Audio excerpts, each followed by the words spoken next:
Praise the Lord. கர்த்தரும் உலக இரட்சகரும் ஆகிய ஆண்டவராகிய இயேசு கிறிஸ்துவின் இனிதான நாமத்தினாலே உங்கள் யாவரையும் அன்போடு வாழ்த்துகிறேன். ஒரு புதிய நாளை தேவன் நம்முடைய வாழ்க்கையிலே கிருபையாய் கொடுத்திருக்கிறார்.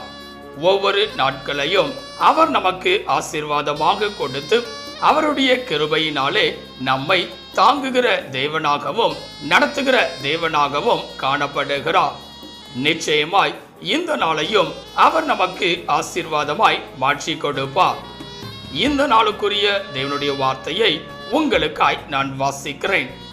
சங்கீதம் 119 அதிகாரம் 159 வசனம்.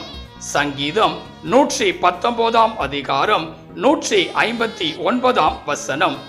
இதோ உம்முடைய கட்டளைகளை நேசிக்கிறேன், கர்த்தாவே உமது கிருபையின்படி என்னை உயிர்ப்பியும்.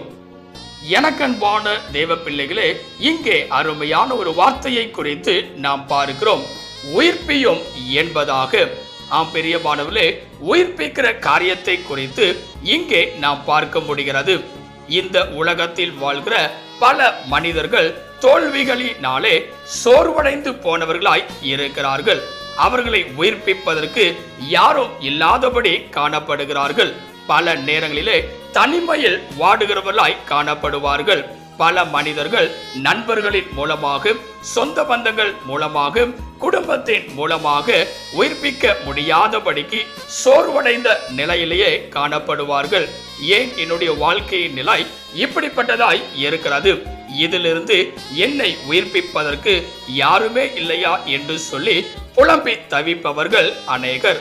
ஆனால் இந்த நாளிலே வேதம் சொல்லுகிறது, கர்த்தர் நம்மை உயிர்ப்பிக்கிறவராய் இருக்கிறார். அவர் ஒருவரே நம்மை சோர்வில் இருந்து வெளியே கொண்டு வருகிற தேவனாய் இருக்கிறார். நம்மை உயிரடைய செய்கிற தேவனாய் இருக்கிறார். இந்த காலவெளியிலே உங்களுடைய வாழ்க்கையிலும் கூட நீங்கள் சோர்வான நிலையிலே காணப்படுகிறவர்களைப் போல இருக்கலாம். என்னை உயிர்ப்பிப்பதற்கு என் தேவனால் கூடுமா என்று சொல்லி சந்தேகத்தோடு காணப்படலாம். நிச்சயமாய் கர்த்தர் உங்களை உயிர்ப்பிக்கிற தேவனாய் காணப்படுவார். எப்படி அவர் இந்த நாளிலே நம்மை உயிர்ப்பிப்பார் என்று சொல்லி ஒரு சில காரியங்களை இந்த நாளிலே நாம் சிந்திக்க போகிறோம்.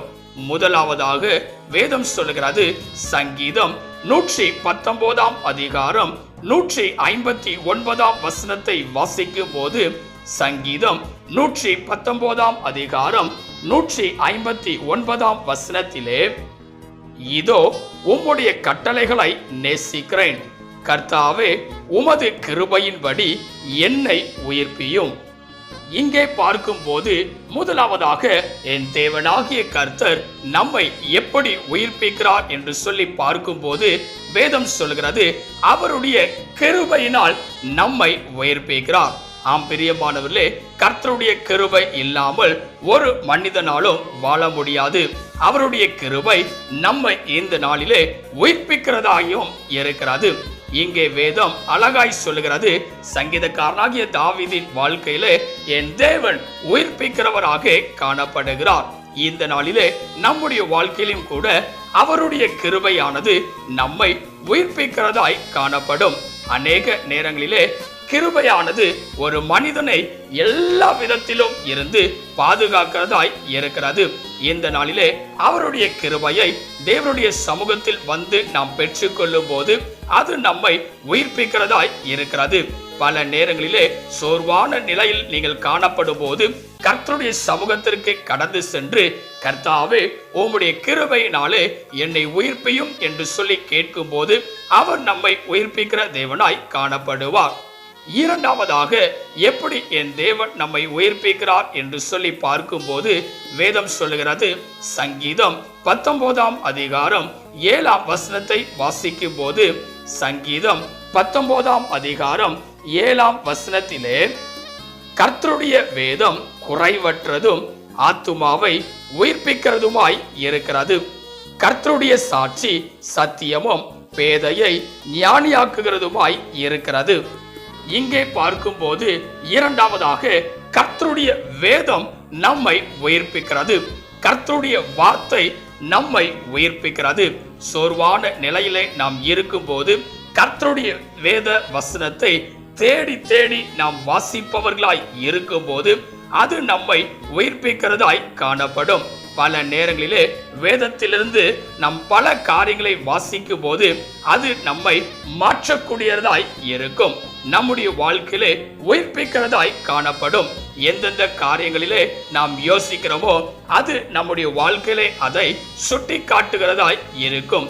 ஏனென்றால் ஒரு மனிதனுடைய வாழ்க்கையிலே கர்த்தருடைய வேதமானது தீபமாய் இருக்கிறது, அதுவே வெளிச்சமாய் இருக்கிறது.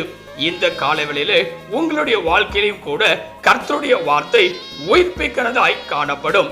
ஆனால் பல நேரங்களிலே கர்த்தருடைய வார்த்தையை வாசிப்பதில்லை, கர்த்தருடைய வார்த்தையை நேசிப்பதில்லை, கர்த்தருடைய வார்த்தையை வாசிப்பதற்கு ஆவல் கொண்டவர்களாய் இருப்பதில்லை. இந்த நாளிலே தாகம் உள்ளவர்களாய் கர்த்தருடைய வேதத்தை வாசிக்கும் போது அவர் நம்மை உயிர்ப்பிக்கிறவராய் காணப்படுவார். மூன்றாவதாக எப்படி என் தேவன் நம்மை உயிர்ப்பிக்கிறார் என்று சொல்லி பார்க்கும் போது வேதம் சொல்லுகிறது. ரோமர் 8ஆம் அதிகாரம் 11ஆம் வசனத்தை வாசிக்கும் போது ரோமர் 8ஆம் அதிகாரம் 11ஆம் வசனத்திலே, அன்றியும் இயேசுவை மரித்தோரிலிருந்து எழுப்பினவருடைய ஆவி உங்களில் வாசமாய் இருந்தால், கிறிஸ்துவை மரித்தோரிலிருந்து எழுப்பினவர் உங்களில் வாசமாய் இருக்கிற தம்முடைய ஆவியினாலே சாவுக்கேதுவான உங்கள் சரீரங்களையும் உயிர்ப்பிப்பார். இங்கே பார்க்கும்போது மூன்றாவதாக வேதம் சொல்கிறது, கர்த்தருடைய ஆவி ஒரு மனிதனை உயிர்ப்பிக்கும். ஆம் பிரியமானவர்களே, கர்த்தருடைய ஆவியானவர் நம்மோடு கூட இருக்கும் போது அவர் நம்மை உயிர்ப்பிக்கிறவராக காணப்படுவார். வேதத்திலே அநேக இடங்களில் நாம் வாசிக்கும் போது கர்த்தருடைய செயல்பாடுகள், கர்த்தருடைய ஆவியானவருடைய செயல்பாடுகள் ஒரு மனிதனுடைய வாழ்க்கையிலே இருக்கும் போது, கர்த்தருடைய ஆவியானவர் ஒரு மனிதனோடு கூட இருக்கும் போது அவர்களுடைய வாழ்க்கையானது ஆசீர்வாதமாகவே காணப்படுகிறது, தோல்வி இல்லாதபடிக்கு வெற்றியே காணப்படுகிறது. இந்த நாளிலே உங்களுடைய வாழ்க்கையிலும் கூட கர்த்தருடைய ஆவியானவர் இருக்கும் போது அவருடைய ஆவியை உங்களை உயிர்ப்பிக்கிறதாய் காணப்படும்.